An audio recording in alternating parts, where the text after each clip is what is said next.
NFC Championship.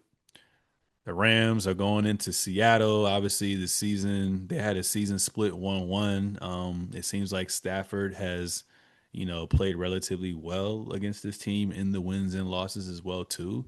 So I feel like, the Rams offensive line against the Seahawks pass rush, that's going to be something that's interesting. They're gonna have to find a way to slow down Puka Nacua, because I think there was one week. Correct me if I'm wrong. I think you gave Puka Nacua.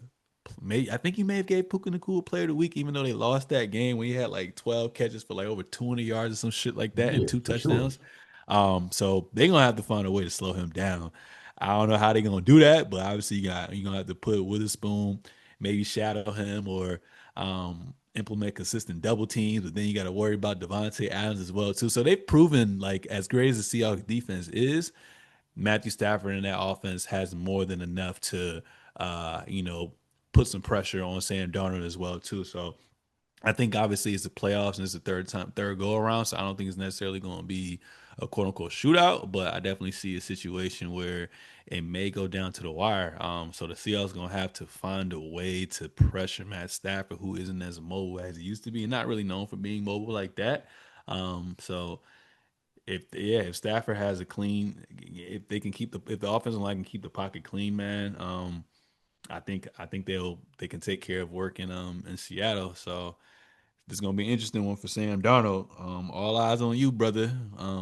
I wouldn't say there's really much. I don't think there's much pressure. I mean, they're the number one seed, but I really feel like being an MVP and having a season that Matthew Stafford's had, and how a lot of people, especially I feel like middle of the season going in towards the end of the season from the NFC standpoint, have kind of been anointing the Rams to get this far.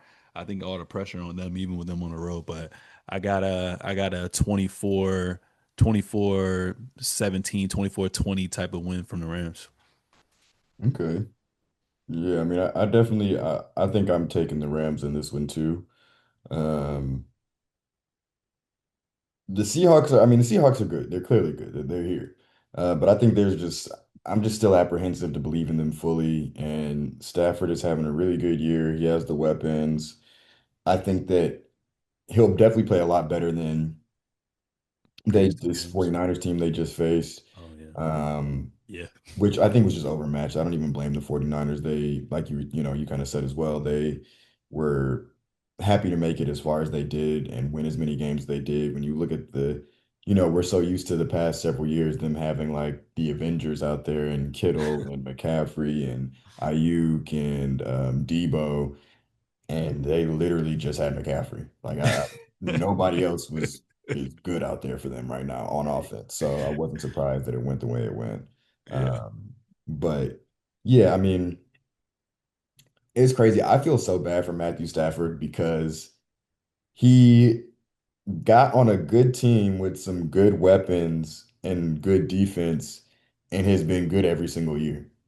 Like I think they had like one down year and he was kind of like injured or whatever, but he's been there for like 5 years or something like this, and this might be but they're almost gonna go to the Super Bowl a second time already. And it's crazy because Stafford on this Lions team would be amazing, but this Lions team wouldn't exist without yeah. the stuff that Without we him, got for trading him away. So it's one of yeah, those, like catch 22 type things. It really sucks, but yeah, I feel bad that it took him so long to be able to be in this type of situation, and he's finally really getting to show like, yo, I was slinging the rock in Detroit. They just wasn't, consistently putting the pieces around me. But I'm gonna definitely go with them in this one. Just a lot more faith in that offense and that team in general. They have the pedigree for it. I think that you know, we both had Darnold 3 on our list, and if it wasn't for Stidham, he probably would have been 4. yeah. He could still have a good game, but I think that if I'm going to bet on either of these quarterbacks fucking the game up, it's going to be him. Yeah, I agree with you. I agree with you. So we're gonna see what Sam Darnold about.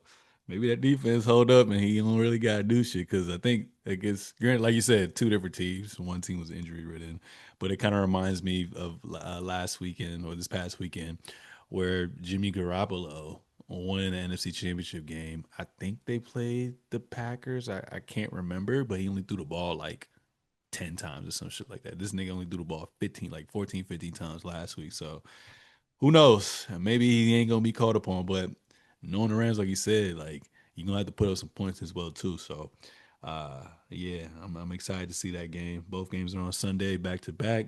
It's gonna be a good one.